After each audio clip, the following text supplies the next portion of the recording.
Hello, hello, everybody in Tia's Digital Tea Time. Sorry, I'm running like 1 minute late.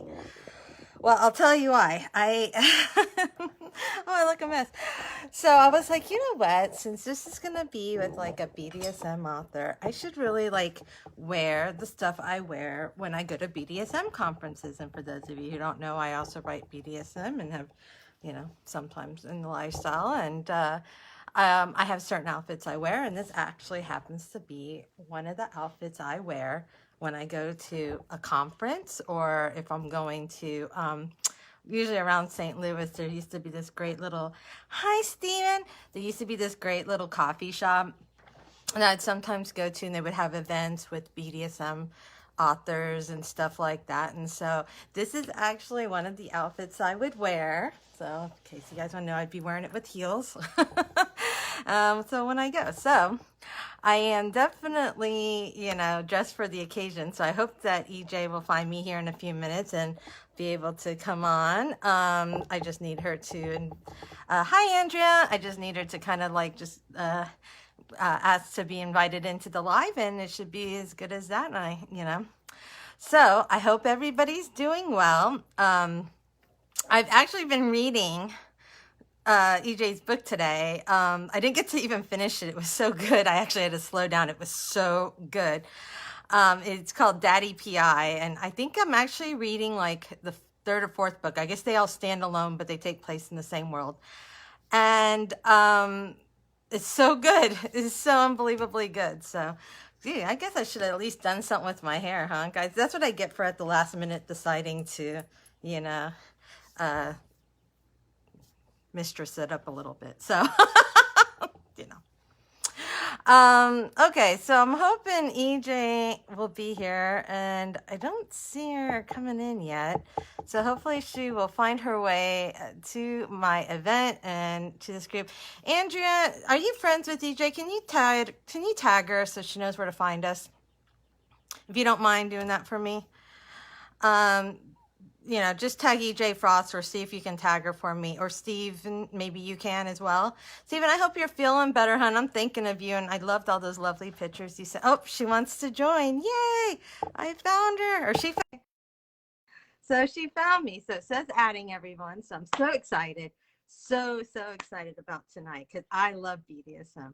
Love BDSM, like very much so. I write a lot of power dynamics in my own work, usually domestic discipline, because that's kind of more how things are around here, I guess. But the BDSM conferences are always fun.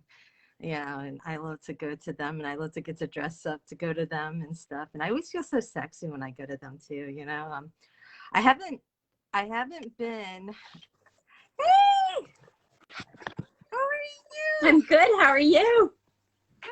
Good. I was just telling the audience that I haven't been to a BDSM conference since my MS diagnosis. Right. And I think that's partly because, you don't know, I don't always feel sexy, and also I couldn't wear heels, and I always wore heels. And I was saying, this is one of the outfits I used to wear when I go to conferences or go to BDSM events or anything like that. And I was like, so kind of like, I was like, you know what? Tonight I'm gonna dress up for that. You look gorgeous. For you. You look absolutely gorgeous. Thank I love the collar and I love the outfit. Oh, Yeah, it looks thank great. you. Yeah, and it was funny. It was it's got like a little thing on it too. But I just I was reading your book today.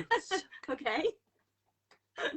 Well, I usually want to finish in time, but I had to slow up because it was so good. Thank I had you. to like really slow up. I'm reading the Valentine. I think it was the one you promoted on Valentine's Day. Missing the ink. one Yep. I bought. Okay. Yes, and the hero is to die for. And I'm prior military. I was Air Force. My sister's Navy. Like my husband was Air Force. Like we are a military family. So already the hero is sexy to me. But I was like, hey. I loved writing Master Mac. He was so much fun. Oh my goodness. You are just beautiful. Beautiful. I know that you were a little worried coming on camera. Thank you for being so brave and coming on today. And you're just so beautiful. Thank you. You are. and so talented. Guys, if you haven't read her Daddy PI series, I got to go get the whole collection when I get off of here. But I was funny because I was like reading, I'm like, I got to slow up because usually, you know, I've been an author since '06, and I've always been a reader. And you know that we, like you, I imagine, EJ, you read fast, right? Yes. When you are, Yes, very. yes. So I can read a page and like I almost like looking at a picture. I'm like page, you know, but because it was so sexy. Stop. Go back. Don't skim back I past know, that part. You don't want to miss that part. Exactly. I'm like, I can't just gloss, you know, like looking at pictures. I really wanted to be there in the moment with, and the heroine's so relatable. You're so talented. She's so relatable. I love Brenna. She began talking to me 2 years ago. She would not shut up. I was in the middle of writing the second Daddy PI book. I was very deep in Logan and Emma, really emotional stuff that goes on in that book. And instead of focusing on them, I've got Brenna in my head all the time saying, no, you need to write my story. And I almost wrote the story out of self-defense to get her to stop talking to me. So she was a really loud, compelling character. She's amazing. And you know, I love writing, reading BDSM. I love writing it too, and I love reading it. And you know, sometimes it's really hard to find a good BDSM author. And I'm not dogging my other BDSM authors, but I have a certain flavor. Yeah. I prefer what you called a toasted marshmallow dog. Yeah. I think is how you referred to Master Mac in the story, and that's the kind that I write and prefer. And how the flavor of dominance that I like in general, in everything in real life as well as, you know. And so I was like, I love him so much. And you are now like one of my new favorite BDSM authors ever. I cannot wait. I wish in some ways I had pushed your interview out a little further so I could have read like all 4 in general. So he came from a really But how many books do you have out? Sorry? How many books do you have? I always have to think about that question because the answer is 20, but they're not all on Amazon. So 6 on Amazon. Wow. And I know you write in different genres, right? I do. I can't keep to one. My first love, actually, in reading and writing was science fiction. And like the first book that I really remember reading and spending a lot of time reading was Dune. My dad was an avid reader of Dune and Frank Herbert, and he left the books around, and I was probably 6 when I first picked them up, and just I knew that he was fascinated with them, and I knew he read them all the time, and I obviously couldn't get past even the 3rd page because the language was so difficult for a 6-year-old. But I struggled through, and I've now read that series probably 100 times. And so science fiction is really my first home, and it's where I feel most confident. It's where I wrote for a very long time. It's where I workshopped. It's where I trained. And that was my first novel that I put out for publication, which is called Snowburn. And from there, it was really driven by the characters. So the next book was Neon Blue, and that was really driven by Zara's character, and also me really connecting with my grandfather. At that point, he was dying, and he was telling the stories of his life to his grandchildren, which he had never shared with us before. He was a very private man. He was military. He had been in the Second World War, and he never talked to us at all about his life and his experiences. And as he was aware that he was dying, he knew that his diagnosis was terminal. And he began really telling us stories about his life. And I hadn't realized sort of where my family on that side was from. I didn't know my Romani roots. I didn't know the ancestors who had died in the concentration camps. And so that was an incredibly important experience for me, talking to him and listening to his stories, and then sort of trying to process them and disgorge them in some way. So that's where Neon Blue came from. And then Daddy PI, I'm going to get in trouble for saying this. Because there's such a stigma about pedophilia and DDLG kink, it's very dangerous to talk about children when you're talking about DDLG in any way. But a lot of my feelings that went into that book are about parenthood. I have a teenage daughter. She is leaving us. She's in the process, the long process of moving out and leaving us and becoming an adult. And those books are really about loss and how you process loss, where you deal with it. And it's not in Logan and Emily's relationship so much as Emily's relationship with her mother and how she is becoming a child in the world that has no mother anymore. So that's what those books are about. I don't think anybody actually reads them and gets that, but that's very much what the books are about for me. I'm just going to interrupt you. All right. So for those of you who are watching, what she means when she says DDLG is a daddy dom versus little girl. And this is when a submissive takes on, embodies the innocence of childhood. So for example, I see them at conferences actually all the time, and they're the cutest. You'll see submissives dressed in beautiful little dresses. A lot of times they're eating like cupcakes and coloring, and they're usually playing with the pet players. And unless you're in the BDSM lifestyle, you probably have no idea what I'm talking about. But there's different kind of submissives in the BDSM world, not just the kind that, you know, are slaves. There's littles and there's pet players and all this, and the pet players like to live life like, you know, like a pet, like maybe a kitty. So you usually see the littles and the pet players are usually in the same area at a conference, and they're usually playing with each other, and it's really cute.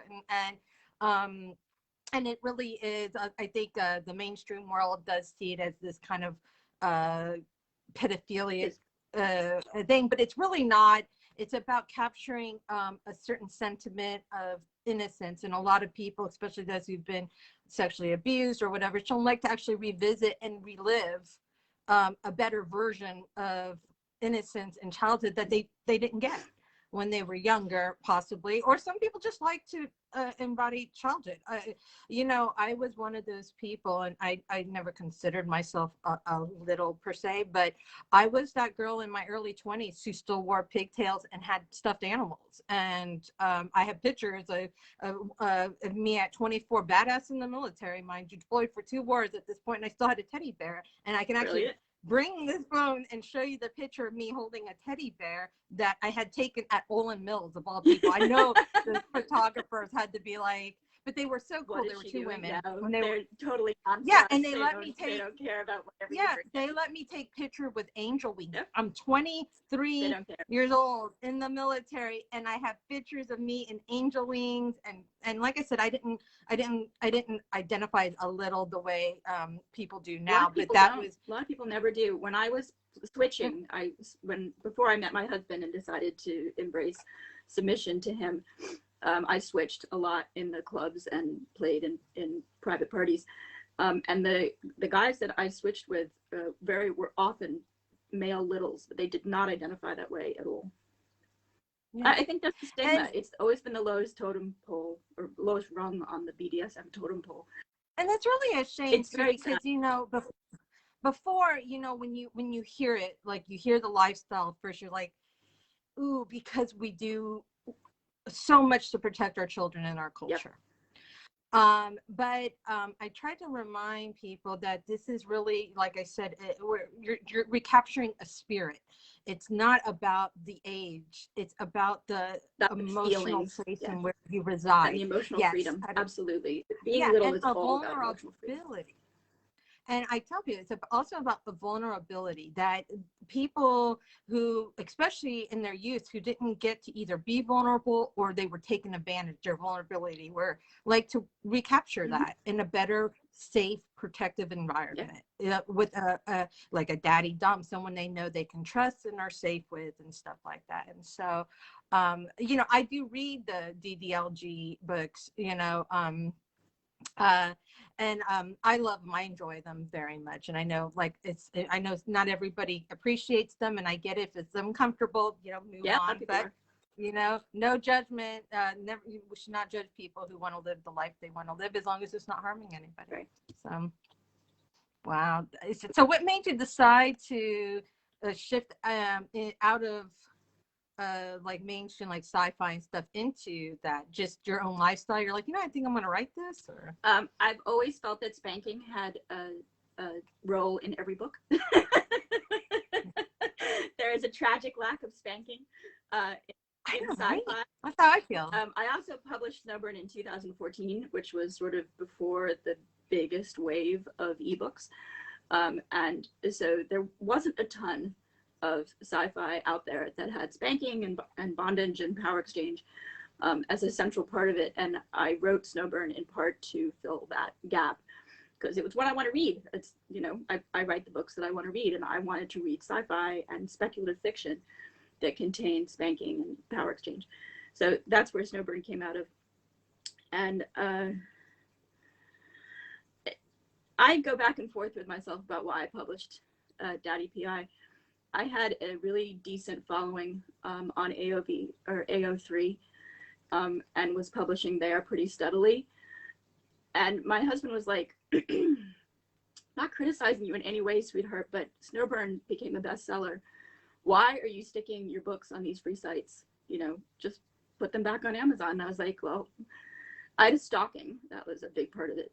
It sort of scared me away from online stuff. So that was an issue. But a lot of it was just sort of, you know, reclaiming that power, feeling again that I could come back to social media and that Amazon was a safe place that I could put my books. And so I did. And the reception for Daddy PI has been phenomenal. I mean, I've been overwhelmed. You were so talented and out there. Now, I hate to say this, for those of you watching who might not realize just how much authors have to deal with stuff like this. This is the second author in 2 days who had to tell me about a stalking story. You are the second author to mention. I spoke to an author, matter of fact, I'll be interviewing her next week, who was saying the same thing about online stalkers and how they were obviously scary and stuff, and you know, it's hard to deal with that, because as a public persona, like my page is never private, and you know, some people take your ability to be sexually expressive as an invite for them to be inappropriate. And when you don't return their sentiment, they get obsessive and it can get nasty. And you know, I'm so sorry you had to get through that. And it's a life experience, wasn't it? I think the other takeaway from that was there's a saying in the lifestyle, which is, I am a submissive, but I'm not your submissive. And I think that's really important as well. Many authors who skirt BDSM may have submissive tendencies. That does not mean that readers should feel that they are submissive to them and that they should try to dominate those authors. It's very inappropriate. And that's absolutely what happened to me. And it was incredibly scary. He got my home address. He wrote to me at home. He sent me totally inappropriate pictures. And I let it go on because I felt powerless and frightened. And it was actually my husband opening one of the letters that brought it all to a head. And we went to the Manchester police and they dealt with it. And we got a lawyer involved and they wrote an incredibly nasty letter. We got the IP provider involved. So there are things that you can do to take your power back. You should not feel powerless, because you're not. But by the same token, I can't quite get my head around the idea that anybody would think that that was an appropriate thing to do to another human being. Oh, and on some level, they know it's inappropriate. But you know, people who are abusers and that's what they, you know, they're counting on you not. That's right. Stop not to talk about it, to stay silent, to stay frightened, to stay in your little corner. And that's right. And the more you do that, the more you enable them. And it's not the right response, but it is a very human response. Oh yeah, definitely. You know, I mean, you know, it's a natural response to, especially if you are, like you said, you know, you're like, this is my career. I'm out here. I can't, you know, and now he has all this information about me, you know, and then you worry for your family and what it will do. It's very hard to deal with stalkers. I've had one in my earlier, you know, not funny, before the internet, actually, but they're not limited to the internet. Now, they're really not. They don't stay limited to the internet, particularly if you start shutting them down on the internet. They don't stay there. This guy got really aggressive through the post, which was surprising to me. He didn't even live in the same country that I live in, and yet was able to use the postal service effectively to really sort of terrorize me. So now, you know, it's interesting. Are you an English citizen? Are you British? Are you American? Are you? I'm American by birth, and then obviously I'm married to a British person. The reason why I say this is your American English. It's like no accent whatsoever. Like it's very. I was very surprised. I'm not gonna lie. When you spoke, I was like, "Oh, okay." I thought she was British. No, my dad was associated with the military, and so we moved all over when I was a kid. And I went to school in Massachusetts, so very occasionally you might hear a little bit of a Massachusetts accent. And I spent a lot of time in Maryland as well, so a little bit of a Maryland accent. But I've been here for 15 years, and British words creep into my vocabulary, but I don't hear myself picking up a Manchester accent. I think by the time you're in your 30s, you don't. I think your speech patterns are pretty fixed. Because I was in the military. I traveled a lot too. I was stationed in Germany and stuff, and I had a fiance actually in England and for years. And so you could have had the fun fiance visa process that we went through. That was great. Well, we ended up not getting, it didn't work out, which is okay because the next man I would get engaged to was my husband now, 17 years. But but that was in the military. He was stationed in Mildenhall. Oh gosh, that's not very far from me at all. Yeah, I know. I was like, oh yeah. So that's why I was like, she must be American. But I hate to say, your writing sounds American. Like it wasn't until you actually mentioned like going, I was like, oh wait, this is set in England. One of the reasons that I decided to make Logan, who is the hero of the Daddy PI books, have a British, be born in England and raised in England until he was 11, was so that if British words kept creeping in, there was a natural reason for them to be there. And so the thing that I needed my editor to help me with was making sure that they didn't end up in Emily's speech and thoughts. But Logan's were fine, as long as he could talk any British, statement. It was fine, totally fine, as long as it didn't creep in elsewhere in the books. Then going back to Brenna and Mac, I was really struggling. You know how it didn't matter if Logan said knackered or cax or anything like that? Now it really matters. Like none of that can be in this book. The poor editor was like, oh wait, I just got my head around all of that vocabulary for the other book. I was like, I'm really sorry. So yeah, it was really important to keep that out of Missing Ink, to stay true to their characters' voices. So oh my God. I can't. Missing Ink is amazing, and actually it was very neat too, because I like how Master Mac was like, and she's like, do you want me to call you Daddy? He's like, whatever you're comfortable with. She's like, he's like, I'm fine with her. Which is so funny because that's totally like a military thing. But I like that you actually bring that up to that, how much he loves that she says it's, he's heard it all his career. And but it has a totally different meaning when you're in a power exchange, and it's a really big deal. It's a huge big deal. Yeah. I dated a guy for a long time who was military, and he always talked about how big a deal that was for him, to have me call him sir. It was a massive thing that like it was sort of a fetish. It was almost a kink, actually. Yeah. I like, I write a lot of power exchange. I love it. It's, people are always, I think, surprised when they find out I write this because they look at my personality or whatever. And the personality never reflects, Hold on one second. You're fine. One moment. Sorry, my mother is actually yelling at me because my dog. One moment. What's wrong, Mama? Can't find you on Facebook. We're looking to look at the interview. Oh, okay. Well, you want to say hello to E.J? Hi. That's my mom. Hi, Mom. How are you? The interview. I'm looking. Me and my sister are looking for you guys. It's under Tia's Digital Tea Time. I did. It won't come up. Go look in the. I am so sorry. You're go look in the event. Sorry, sweetheart. I thought I had technical difficulties. Oh, well, and it's very interesting too because my mom is actually very tech savvy for someone who's 80 years old. But I was gonna show, actually, we were talking about that picture. Oh, there you are. And I know, What a gorgeous teddy bear. What an adorable teddy bear. Right. So I thought that was kind of interesting. Yeah, and like I said, that did you find it yet? I am so sorry. I record this, and this is going to go out to her readers. I am so sorry. Fine. It's totally fine. I'm waiting for my kids to break into the box. It's okay. It's okay. I'll just come out here. wanted to say hi. That's my aunt. Hello. Let's do the interview. Okay, Mama, hold on. It's not. You're not a member of my. I just tried to join. You probably took off and didn't want to join with me. The next one. Go finish your interview. I will send it to YouTube for you guys, and you can watch it there. I am so sorry, EJ. Okay, Mama, I can't accept it right now. I'm on live, but Aunt Debbie can, and she can. I am so sorry. They're like, I'm not so inappropriate. I apologize so much. We're just lucky at this point that my daughter and her boyfriend haven't decided to interrupt the broadcast. They were threatening to do so all day.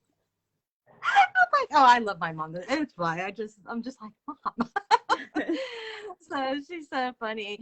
I wish, Andrea, next time remind me to make you a moderator so you could approve my mom to the group. See, she's not even in my group. and it's To be fair, I don't think I'd let my mother in my readers group either.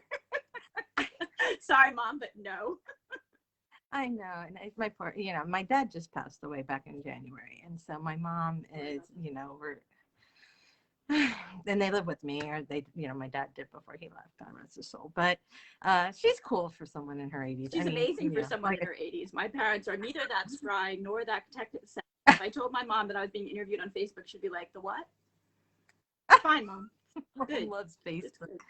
If any of you on here listening have moderator privileges, can someone approve my mother? I know I leave people like right now, EJ, you actually have moderator should I approve her? privileges.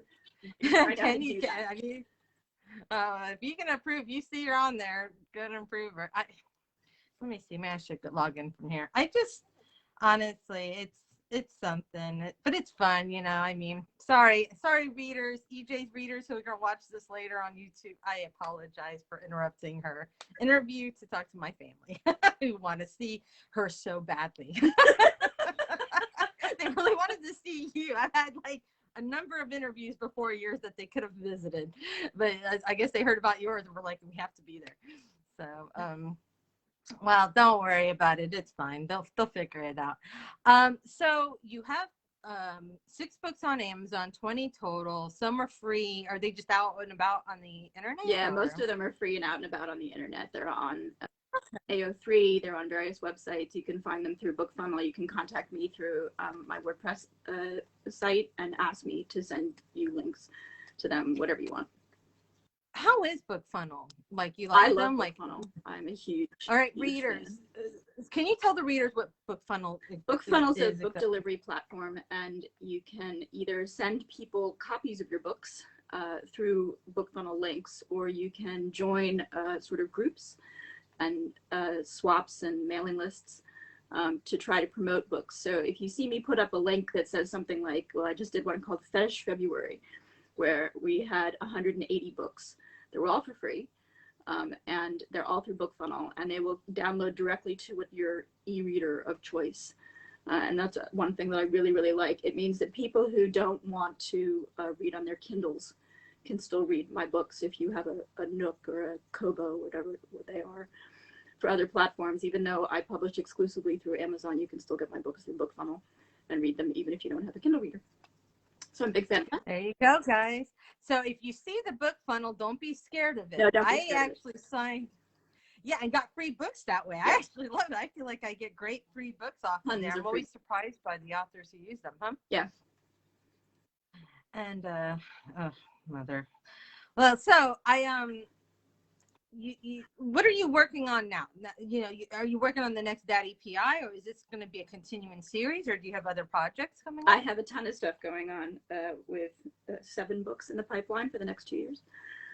Oh my goodness. I know. If Liv Lane is watching, which I don't think she is because it's a very odd time in Australia, you owe me an online something, because I can't believe that you've enabled me to this extent that I've committed to all these books. So what I'm working on right now is called The Case of the Missing Collar. She received books from BookFunnel but didn't know about the lists. Yeah, they're really good. Definitely get involved. Follow your favorite authors. We need more blunts, says Morgan. More blunts is coming. So the first thing that's in the pipeline is The Case of the Missing Collar, which is a free novella that's going to be in the Daddy PI box set. coming on the 15th of March. I'm writing that I now. think I saw a promo for that, right? You have promo out I right did. now I for just that, put right? up on my Facebook story the promo for that. I've spent all day writing the collaring scene, and I've been crying since about 10 o'clock this morning. So it's really, It's that beautiful, huh? that beautiful. It's just really emotional. It's tremendously emotional. It's an actual thing that happened to me and my husband, not on the day of our collaring ceremony, but on the day of our wedding. We went to find the marriage license and give it to the pastor, and it was missing. Oh shit. Can you get married in Massachusetts without a wedding license? No, you can't. 180 people were waiting for us at the nature reserve that we had booked for our wedding, and we had no marriage license. So my poor beloved husband and I lived this mystery that I've turned into this novella. And he put up incredibly well with my wailing, but both between sort of the nostalgia, experiencing all of those emotions again, of the loss of the marriage license, in this case, the collar, and also the collaring ceremony itself, and then sort of all the emotions of 3 books culminating in the collaring ceremony. I've been wailing my eyes out since about 10 o'clock this morning. So they're in really bad shape, and I apologize for looking like You look beautiful. You look amazing. So that's the next thing in the pipeline. After that, I have owed readers the next book after Snowburn for 6 years, and I fully intend to deliver that. So the next thing is Snowburn's sequel called Throwing Fire. After that is Daddy PI 3, and after that is the sequel, or the second book in a trilogy of the Neon Blue series, which is a paranormal series, and that's called Blood Yellow. And then after that, there is a new sci-fi series, The Lure of Space, which is a book that I've been writing on and off since I was 12. And have most recently rewritten into first person from the perspective of the cyborg. So that's been a huge amount of fun to write, and I'm about 2/3 of the way through that. And so I'd really like to get that series started out in this year. And then Meryl, who's here and lurking and needs to talk up and raise her hand and acknowledge what she's done to me, have been enabling me on this really dark Omegaverse idea. That's going to be 2 books. And so I don't know if I can get that out in 2021, but I'm certainly going to try.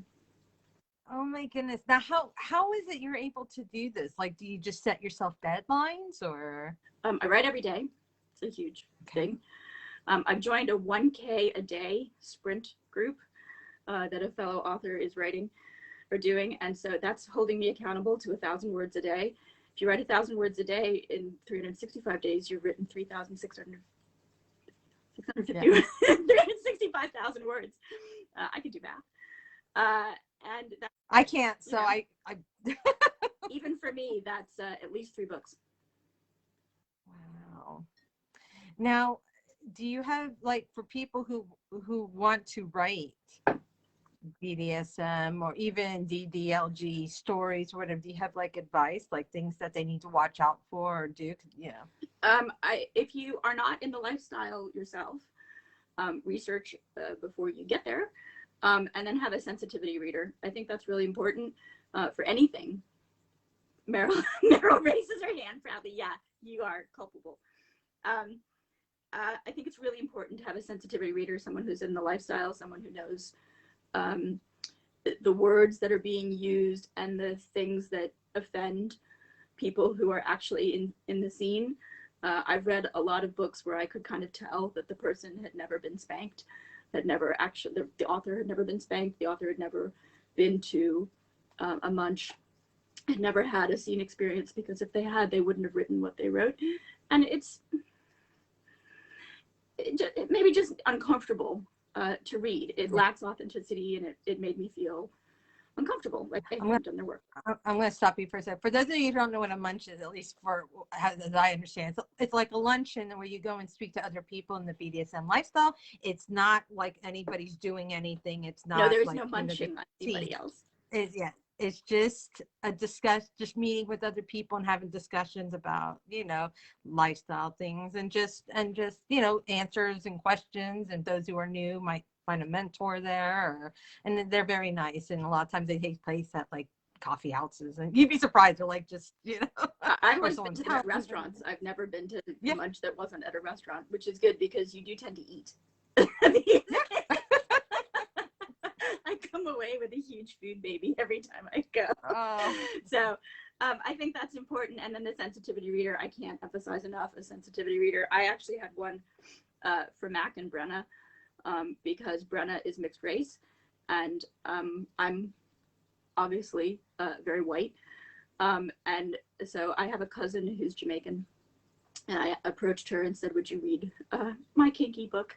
And what did she We've say? never talked about sex, you and me. I don't know how you feel about this, but would you read my kinky book and give me feedback about how you feel that I'm portraying Brenna's, particularly her Jamaican grandmother. And she was great. She really gave me very smart, thoughtful feedback. She admitted that she did not read the sex scenes, which fine. Like, I totally get that. I don't mind at all. She said as soon as spanking started, she said she skimmed into the next chapter. Like, that's good, that's fine. So funny. I like writing the spanking scenes. Those are my favorite part. I love writing them, and I like reading them, and I like acting them out with my husband, and they're great. But she was uncomfortable, so fair enough. And I have to see her next year when we all get back together. So I don't really want her. That's probably why she's like, I can't help but think it's you, and that's why, and your husband, and that's so funny. Oh my goodness. What was I going to ask? I was just looking. Oh, by the way, hi, King. How are you? We got a visitor over from the streetlit side, the genre, and also writes erotica. So, great to see a lot of other people coming in. So is there anything that people should beware? Because as we know, a lot of things and people are cracking down, like a lot of the tech, whether it's keywords on Facebook or Amazon cracking down. Do you have any advice for that? Because what you write can be considered, No, it changes every day. My first book covers have a bare-chested guy on them, and even the Daddy PI 2 book has a bare-chested guy in them, and I made a very conscious decision not to have Mac on the cover of Missing Ink and have Brenna on the cover so that I could advertise. And I'm sorry that we're all bowing to censorship in that way. Would I like a freer world where we don't have that crap, looming over our shoulders? Yes, absolutely. But Amazon is the biggest retailer of ebooks in the world. And so if you make 80% or more of the market, yep, guys. So if you make the choice that you're going to do things, have a cover, have content that excludes you from Amazon, you are excluding yourself from a huge amount of the market. And like I said, I went back and forth a ton about whether to publish Daddy PI or simply make it free on Wattpad or wherever, and decided eventually to put it up on Amazon. And that was a big conscious choice. Not everybody will make the same choice, and I totally respect that. There are people who are going to want to put their books on free sites because they don't want Amazon bearing down on their shoulders. I completely support that. I am 100% behind that. I read a book the other day that was, its theme was bestiality. It was on Amazon for about 5 minutes, and then it got punted, and now it's, I think, on Eden Books now. And I am sorry to see that, and I'm sure it was because somebody reported it. But by the same token, I understand Amazon's position, which is that anything that they could get sued for, they're not going to have on their platform. I'm sorry that that's the world we live in. So bare-chested covers are probably going to go the way, of the dodo. I'm sorry for that. So bare-chested covers. I'm going to give our readers a little history about the Amazon censorship thing. I don't know if you were in the industry yet at the time. So whatever started this with Amazon was the day that someone published a book that was pretty much about grooming for pedophilia. Right. Do you remember that I book? do. I forgot the title of it, but it was something really blatant. And Amazon tried to fight it. They were like, we don't believe in censorship. We don't want to have to take this down. But the customers lost their mind about it. And they had it was like the Million Moms and that were boycotting, and all because, and it's right. That's a shit book to have on a platform, trying to teach people how to groom kids for, abuse. So finally Amazon did take it down. But of course, censorship always, once the first domino goes, the other dominoes fall with it. Once the customer saw the power, if they didn't agree with your type of writing, even if it's not illegal, see, pedophilia is illegal. Erotic romance is not. But now customers know they have the power, and so there comes these every few years, this sweeping censorship from Amazon, where they just start removing titles and bumping authors off and things like this. And it's random, like 50 Shades of Grey, and with that very poor storyline. I'm sorry. No, you will never But find me. if you are in the lifestyle, or even if you had any respect for it and wrote it, you would understand why that book is not a good representation of BDSM. And but Amazon will keep that book on for all its stalking, illegal practices, just overall ickiness. And then like one of E.J.'s books, even though hers has 100% consent, a dom that actually cares about the heroine, is not selfish, and just all the things that are right about BDSM. And because for whatever reason, that book took off, even though it was, for lack of a better word, I don't want to say plagiarized, but I believe it was fan fiction based off Twilight or something. It was. My understanding. Yeah. So it, already a lot of people, I'm not trying to dog the author. Good for her that she was successful. It's just sad that was the book that the mainstream public decided to embrace as their representation of BDSM, instead of someone who actually writes great BDSM with all the elements of BDSM that should be there, because it is not. It's not that. No, and there have been mainstream authors that have written BDSM for years and years and years, and yet never took off like that. It's ironic, but there you go. Yeah, so it's really sad, and I mean, and it's really sad, especially for authors like AJ. You're beautiful writing, just so wonderful. I was like, oh man, I'm not gonna finish this before this interview. If I had known that I wasn't going to fly through it, and It's and a long book. It's a long book to fly through. I know that too, but I don't know why. Like I said, it's certain books, it's just easier for me to read faster. But I guess when there's a lot of emotion, you have to stop for a second, I guess, and just let yourself feel it. Yeah. Mm-hmm. And I don't want other people to be like, well, she read my book in one day. I'm a speed reader. I can actually do that and know everything about all the time. It doesn't. Exactly. It's not a reflection on the book.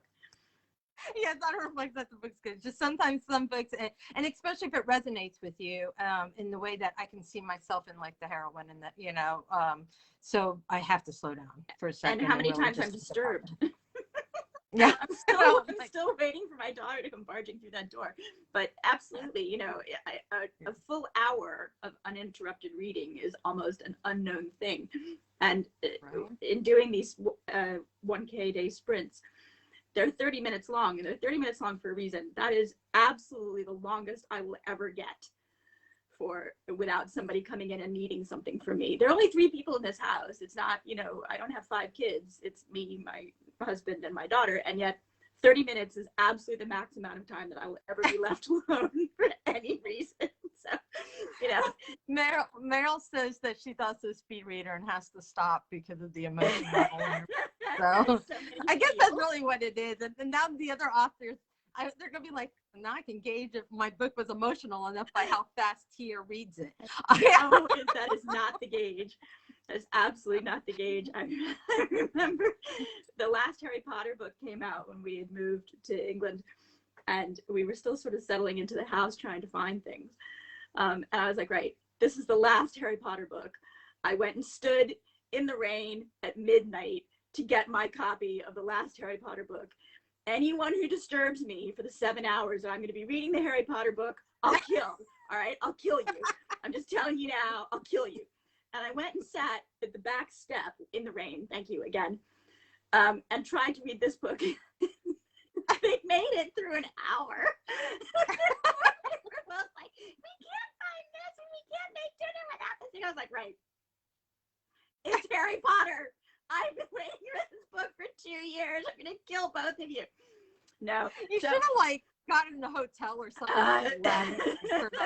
If they can't leave me alone through Harry Potter, they're never gonna leave me alone through, you know, Meryl's next release. So it's an exercise in futility. I just know that I'm gonna get disturbed every 30 minutes. So funny. So, do you have a favorite character in your Daddy PI series? Oof. Probably Logan. This is awful. Since I tend to identify very strongly with male characters, which I'm not really sure what that says about me. But I do. I identified really strongly with Hale in Snowburn, and I've identified really strongly with Logan in Daddy PI. Logan has some characteristics that have made him unappealing to some readers. And Morgan says, Emmy, I'm not a little, and I've never identified that way, although I've played with littles. But Emmy comes from a really free and creative space, I have to say. I think a lot of what she does to be little, to access that sort of part of her personality, is creative, and it sort of unleashes her creativity in the same way that writing her unleashed my creativity in a really big way. So I do identify Emmy with Emmy in a huge way. The Queen song is hilarious. I had a great time writing that. I took Bohemian Rhapsody and twisted it all around to suit Emmy and Logan's relationship, and that was a ton of fun writing, except that I was singing it around the house so often that my husband banned it after I finished the scene. So we now have not had Bohemian Rhapsody in our house for at least 2.5 years, and no Queen, in fact, except when he plays We Are the Champions after he wins our weekly Hearts games. What kind of cards do you play? Hearts primarily. We've been trying to teach him Hearts for the 9.5 months of lockdown, and he still doesn't understand which is the bad queen. Fine. He makes us play Scrabble with him, despite the fact that I'm a writer. I'm just desperate at Scrabble. Like, I can't think of any words. What are words when I'm faced with Scrabble chips? You like break under the pressure. No, it's completely awful. I come up with like caw. That was actually one of the words I put down last time. 3 letters, caw. My husband was like, what? I can't come up with anything else. The pressure is killing me. So I'm terrible at Scrabble, and I hate most games in general. But I have been persuaded to play Hearts through the 9.5 months of lockdown that we've had in England.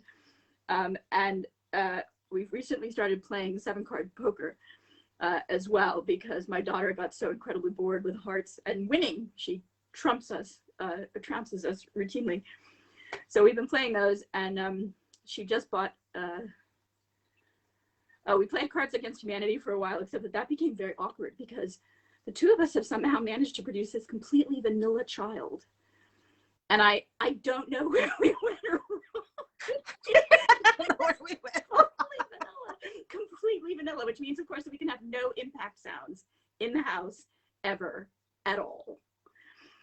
So Cards Against Humanity became very charged, and we stopped playing that. And then she got Trivial Pursuit, which I actually have a chance of winning, since I, as an author, I do pick up random bits of knowledge all over the place. And she's only 19, so how much can she know, really? So I'm hopeful that I'll actually win a game. But yeah, lockdown has been. I was gonna say, I'm surprised you didn't play spades. Being that you're from a military family. No, we were not a card-playing family when I was a kid. And I've talked to my dad about it, and we're like, why didn't we ever do this? And he said, your mother hates cards. And I was like, right, but I mean, you had at least 2 days a week with just me and my brother, because my mom was a church organist. And so she was like off doing choir stuff, which eventually became a professional choir in her career. So, I was like, you must have had nights with us where we did stuff, even though I personally have no memory of this. And he was like, yeah, we went to McDonald's. Like, okay. Good No, Dad, I'm really glad that you interacted with us and played games with us. It's great. Go on the playground. Here, that's a French fries, chicken nuggets. Oh, that's so sweet. Well,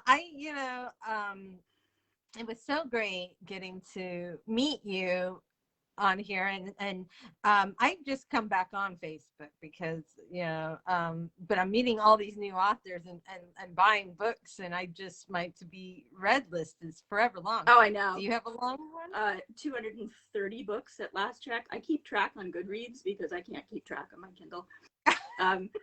And I realized recently that I read 250 books last year, 267 books last year.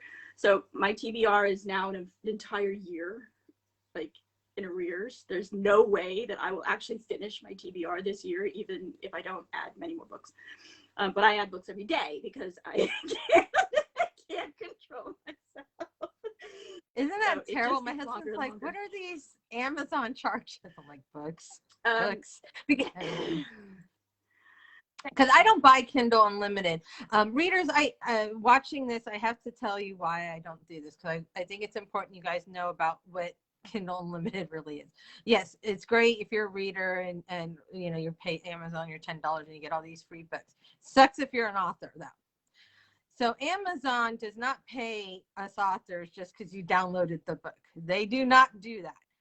So when you download from Kindle Unlimited, unless you open the book and you read it in a manner that Amazon deems is correct, you can't just fly through the pages, they won't pay. And they will only pay, like if you read half the book and you stop, they only pay the author half the money.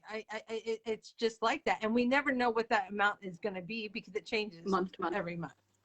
And unless you're like, I don't know, whatever, there's like the people who make the money have like these bonus things that Amazon awards certain authors and doesn't give to other authors.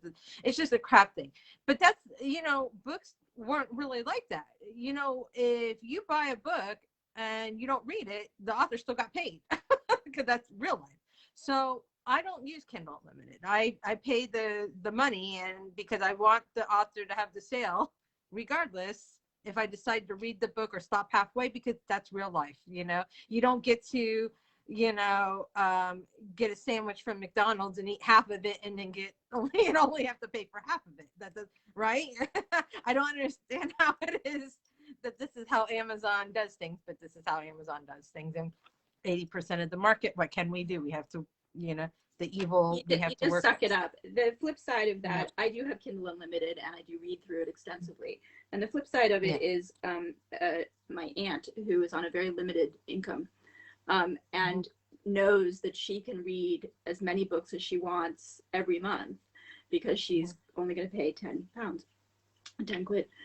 And I think that's something that we as authors don't see very often. People on limited budgets. But you know what? She's probably actually reading the books. See, that's another thing. A lot of author readers will be like, look, I'm going to download the book. I might not get to read it till next year, but I want to support you. But it doesn't work that way. No, not on Kindle Unlimited. That's not how Kindle Unlimited is geared at all. Yes. So, if you have your reasons for using Kindle, and like I said, for voracious readers, it's a great thing if you're actually reading the books. But if you're those people who collect books but don't always read them, and there's a lot of us out there, because my TBR list makes me look more like a collector than a reader. Yeah.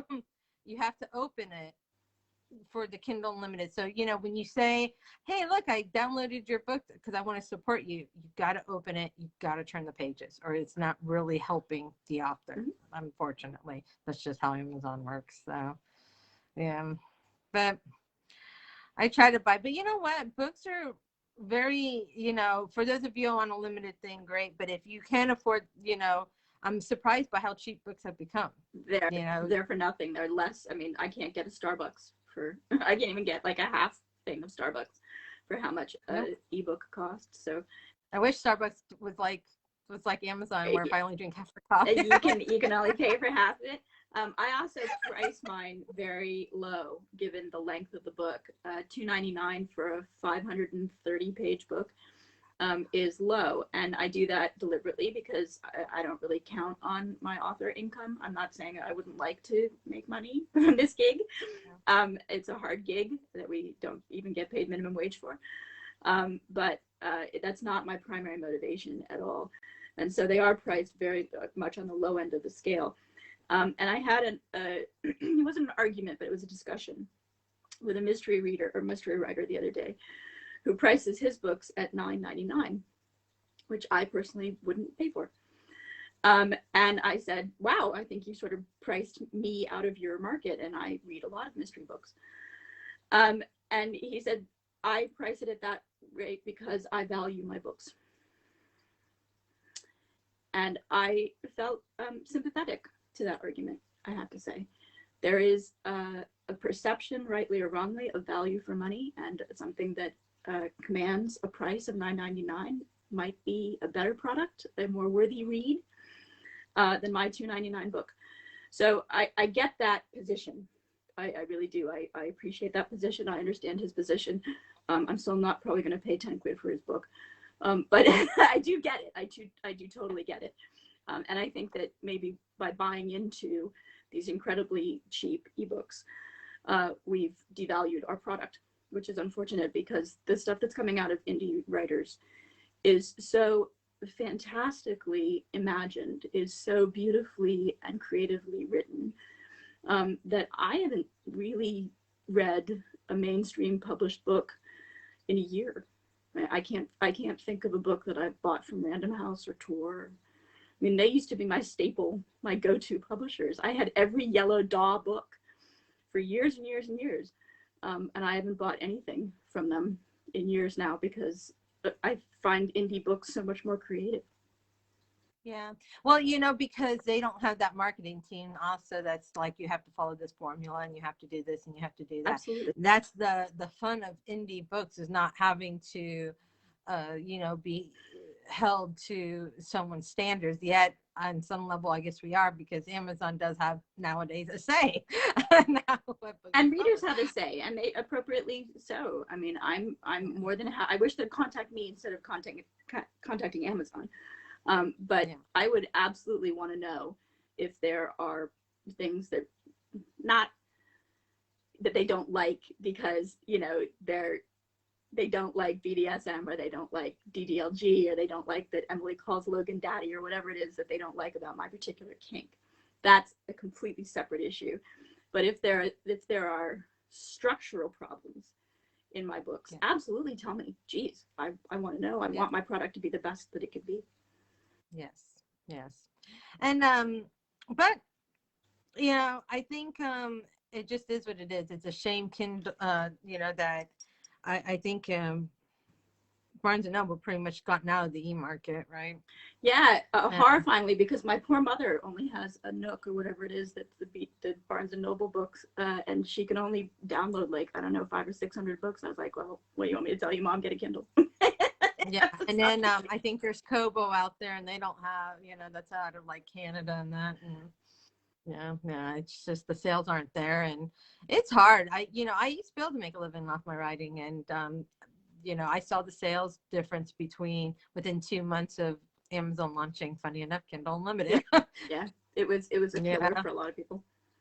Yeah, and you know, it's sad, but you know, you write for the readers. So if you like my work, thank you. I'm going to keep writing for you, not for the money. That's all we could do, you know, but it's fun. I enjoy like reading your story, and it's brought me so much pleasure. I enjoy writing stories like it. It brings me pleasure, and I hope it brings readers pleasure, and I hope my readers will check out your stuff, because if you like my books, you're gonna love hers, because you know, she's amazing. Just such an amazing story so far, and I just can't wait to get to the whole series. And so what's the next release then for you? It's the box set coming on the 15th of March, which will have this novella that I've spent all day crying over.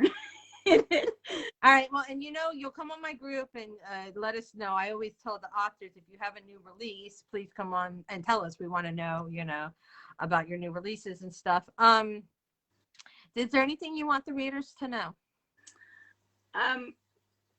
I guess I'd just like to say that sexuality is a spectrum, and you may not be comfortable with all aspects of the spectrum, but I think we should all be respectful of it. I get a lot of people who are uncomfortable with certain aspects of the spectrum, and I totally get that. Like, there's stuff that I'm not comfortable reading either.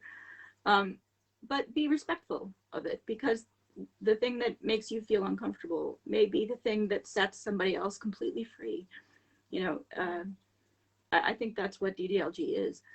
I think it's freedom, freedom of expression, and freedom of to love in a way that you couldn't in a more vanilla, more structured, you know, pattern, for lack of a better word. And I think it's critically important that we sort of let everybody do their own thing. I'm not crazy about what I see as sort of a backlash. But now that the 50 Shades of Grey thing, whatever we think about it, has peaked and troughed, I'm certainly seeing and feeling that there is a lot of sort of retrenching on feelings about sexuality and what's permissible and what's not. And that level of censorship and pearl clutching bugs me, not just as a kink writer, but also as a human. It really bothers me when I see people criticizing other people's sex lives. So yeah, be respectful. Yeah. And guys, you know, if it's not, you know, it might not be your kink, but you know, yeah, I'm not going to judge you for it. I really encourage you guys to try the DDLG and just see what you think before you make the judgment call that it's not for you. Because if the author wrote it right, I think it is something that everybody can relate to on some point. Because, you know, I'm not going to lie, I sometimes long for the innocence and vulnerability of my youth. You know, I'm 42 years old now. That's long gone. You know, I miss the days where my biggest worry was, I don't know what movie I get to watch and what's for dinner, and you know, can I make it through the Avengers series before I have to cook tea? Yeah, you know, like now you know, it's nice. It would be nice to just return to that innocence too, and be able to you know, make better memories of certain aspects of my life before, you know, other things, you know, and be vulnerable with somebody in a childlike way, as far as a feeling of that, because, you know, so as we get older, we become more guarded as people. Absolutely. You know? There's a level of communication just in the lifestyle that I don't find in anywhere else. But in a DDLG relationship, the caregiving aspect allows for a level of communication that I have not seen anywhere. And even between myself and my husband, my current power exchange, we still struggle with communication. We work on it every single day. We've been married for 27 years now. And it is not as free and open a conduit as it was when I was playing with those little boys. Not little boys, but they identified as boys before I got married, because there is a level of trust and vulnerability that comes in a DDLG relationship that I've never seen it anywhere else. No. And yeah, because someone's showing you what's almost like a secret side of themselves. Absolutely. And their inner vulnerable child. Yeah. And that's amazing. And that's what I see when I go to the conferences. Like, you know, you would think, goodness, this should be weird to, you know, weird by mainstream, you know, to see what could be, you know, 75-year-old women dressed in schoolgirl outfits on the floor coloring next to, you know, a 30-year-old man who's wearing puppy ears and a puppy tail, you know, and this, you know, but it's not. It is beautiful. It is beautiful. I will never forget the first time I ever saw like the play area of my first BDSM conference, and just being like, wow, you know, I just thought I would be weird about it because, you know, we do have hangups that society tells us we need to have. But when you actually witness it, you're like, I want to be there. I could just sit on the floor and have a cupcake with you and just color this picture. Yeah. I wish my life was that. Like, I wanted to be that. And I'm not even a little. I wanted to do. It's So freedom and openness of expression that you just don't get anymore as an adult. I mean, just, you know, seeing my daughter go through the stages of maturity, she left that stuff behind long before she left behind the actual trappings of it. I mean, she was still playing with dolls and coloring and crayoning and all that stuff. But she closed slowly and created shields between herself and the world. And we all do that. We have to survive in this world. It's not a fair and pleasant place. And DGLG allows you to reopen those shields and come out from behind that and express all of that very deeply vulnerable emotion that you have as sort of a well inside you that you really can't open up about in any other way. But, you know, that might be also what makes people uncomfortable Very with much. it. You know, we just assume it's that, you know, they don't like to see people play acting young. But, you know, I think people are also uncomfortable with vulnerability, and especially witnessing someone else's vulnerability, because that makes you, on some level, I think, have to be accountable to yourself and how you treat somebody who is vulnerable. Yep. You know, we can be assholes to people when we know they can take it. You know what I mean? That's the truth of it. Like, we, you know, you're like, well, you know, you're an adult, so I'm gonna be this or say this or whatever. But when you see someone who is opening themselves up to you and vulnerable, You can't treat them that way.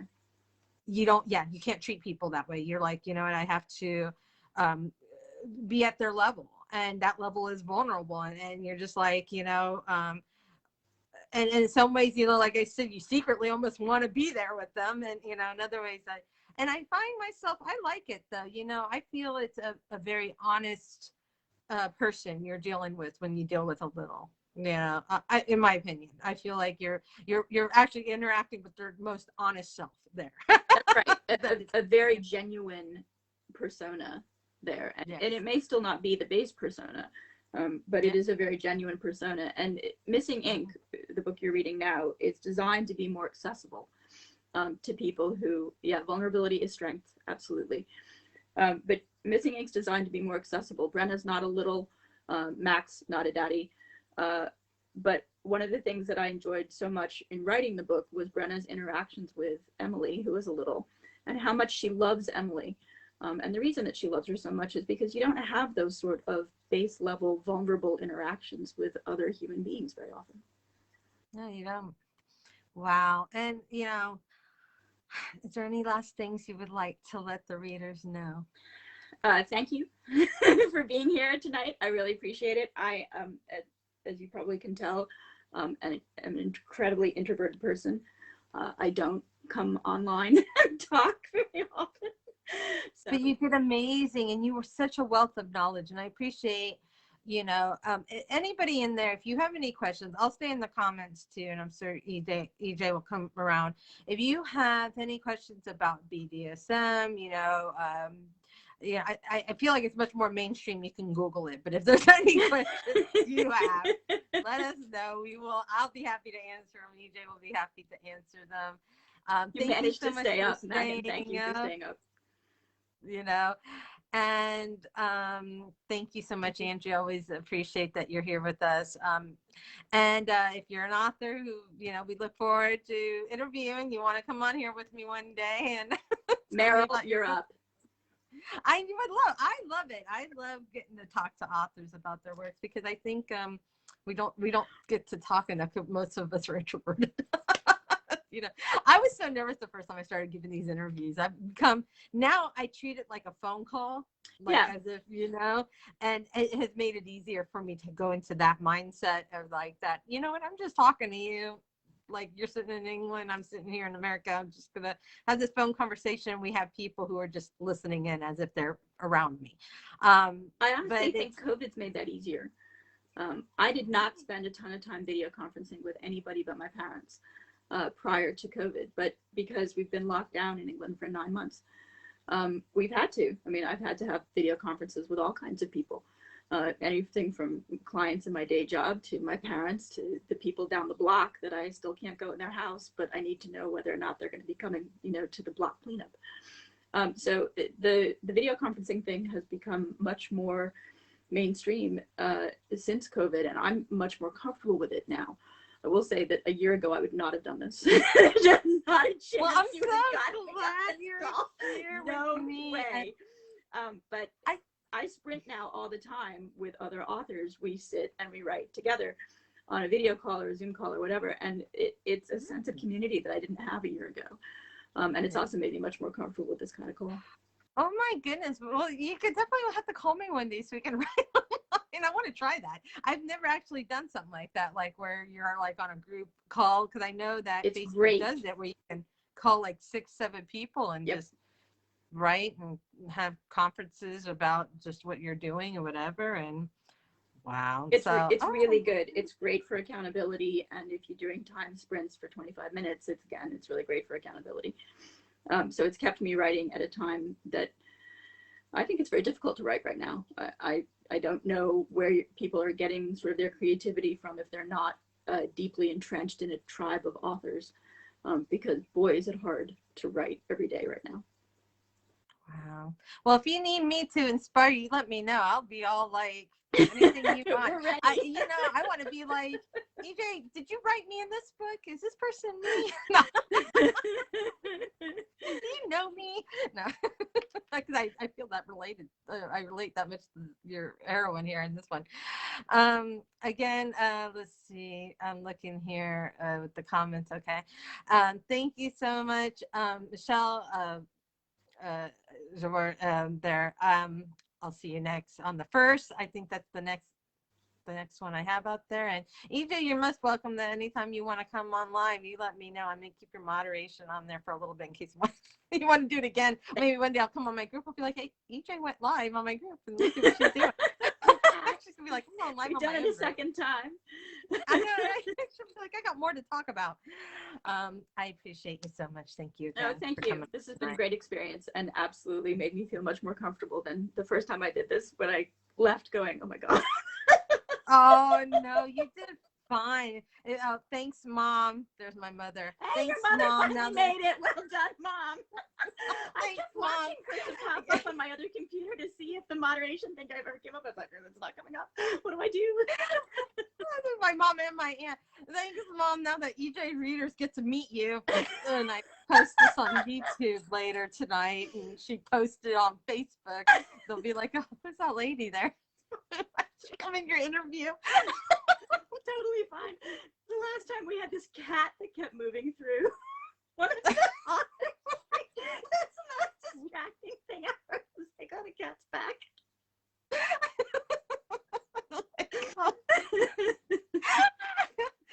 All right. Well, I'm gonna end this. I'll see you in the group. And like I said, we're sticking around for comments. If you have any questions, you let me know. Thanks in the very much. comments, guys. And thank you. And I look forward. I'm gonna be up tonight finishing your book. Gotta finish it now. Thanks. Have a good night. Bye.